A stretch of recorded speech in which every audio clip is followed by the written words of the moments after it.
Today I'm gonna read my favorite book, The Lorax by Dr. Seuss.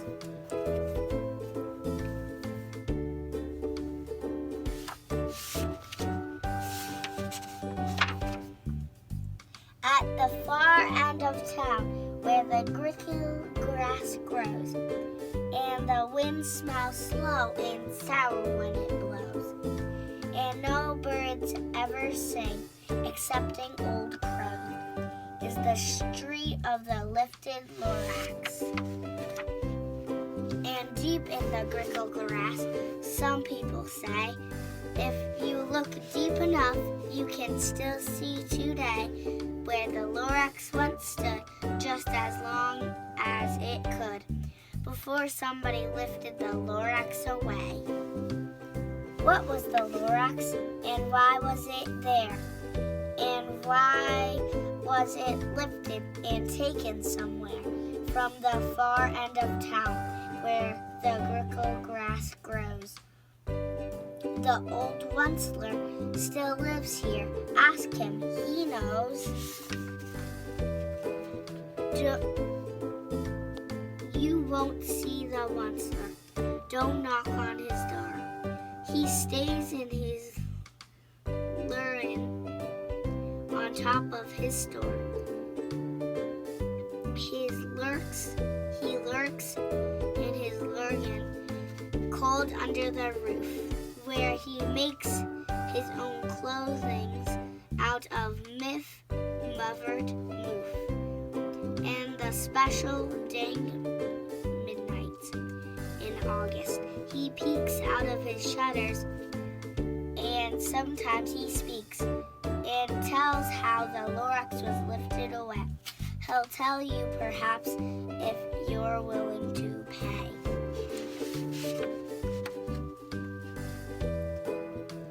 On the end of the rope, he lets down a tin pail, and you have to toss in 15 cents and a nail and a shell of a great-great-great-grandfather's snail.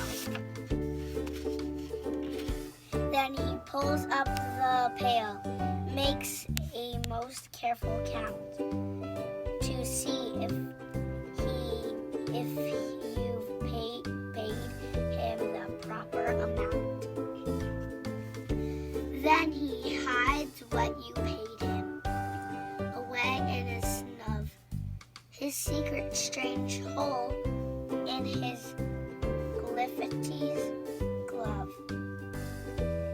Then he grunts, I will call you by whisper, Muffo. For the secrets I tell are for your ears alone.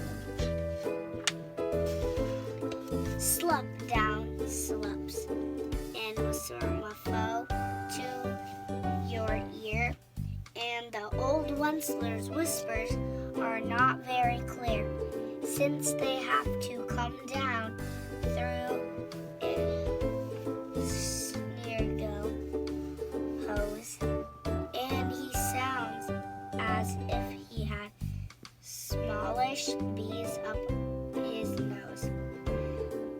Now I tell you, he says with his teeth sounding gray,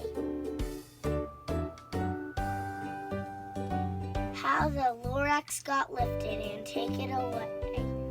It all started way back, such a long, long time back. Way back in the days when the grass was still green and the pond was still wet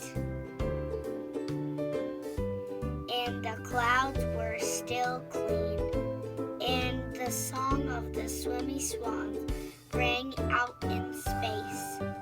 One morning I came into this gorgeous place, and I first saw the trees, the truffula trees, the bright-colored tufts of the truffula trees.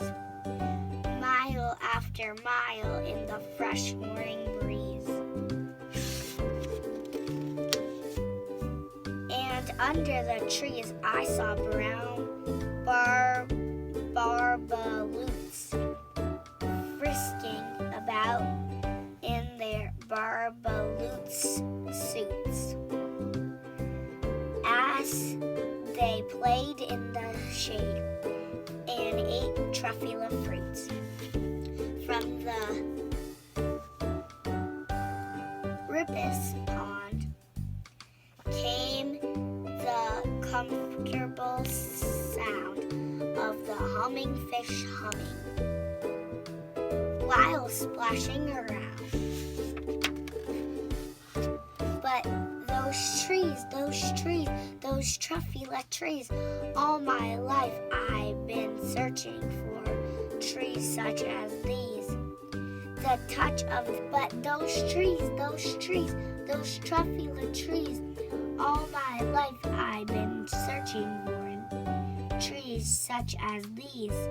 The touch of their tufts was much softer than silk, and they had a sweet smell of fresh butterfly milk.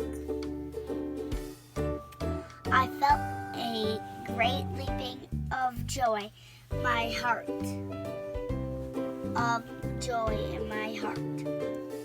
I knew just what I'd do. I unloaded my cart. In no time at all, I had built a small shop. Then I chopped down a truffula tree with one chop, and with great skillful skill, and with great speedy speed, I took the soft tuft, and I knitted in a thread. The insane I'd finished, I heard a gasm. I looked. I saw something popped out of the stump of the tree I chopped down. It was sort of a man. Describe him, that's hard. I don't know if I can.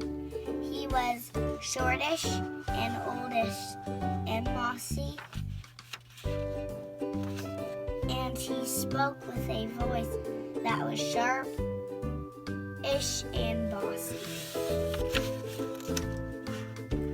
Mister, he said, with a sawdusty sneeze, I am the Lorax. I speak for the trees. I speak for the trees. For the trees I have no tongues. And I'm asking you, sir, at the top of my lungs. He was very upset as he shouted and puffed. What's that thing you've made out of my truffula tuft?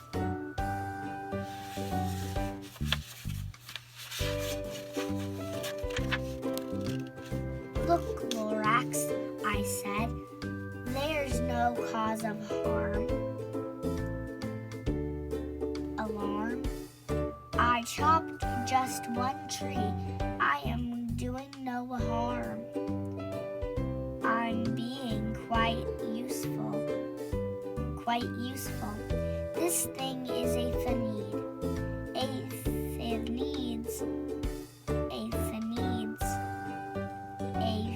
Something that all people need. It's a shirt, it's a sock, it's a glove, it's a hat, but it has other uses. Yes, far behind that. You can use it for carpets, for pillows, for sheets, or curtains, or covers, or bicycle seats. The Lorax said, "Sir, you are crazy with greed. There is no one on earth who would buy that filthy need."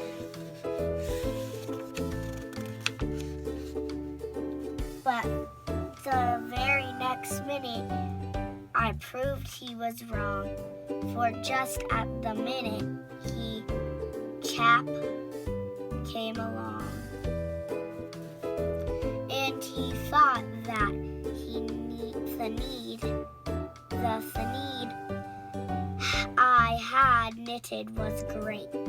He happily brought it for $3.98.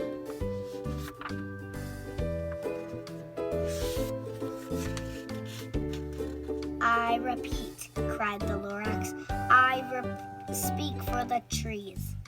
I'm bushy, I told him.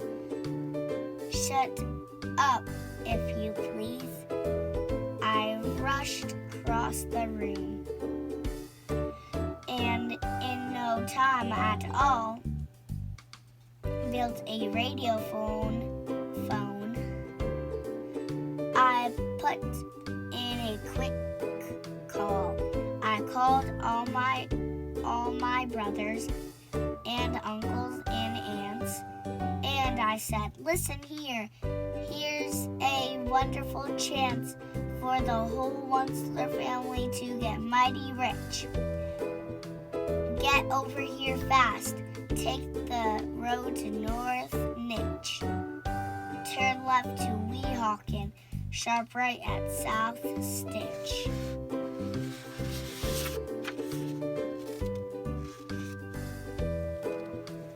And in no time at all, in the factory I built, the whole Onceler family was working full tilt.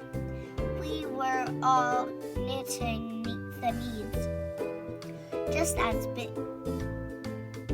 busy as bees, to the sound of the chopping of truffula trees.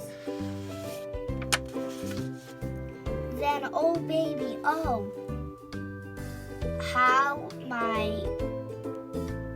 business did grow. Now chopping one tree at a time was too slow. So I quickly invited my super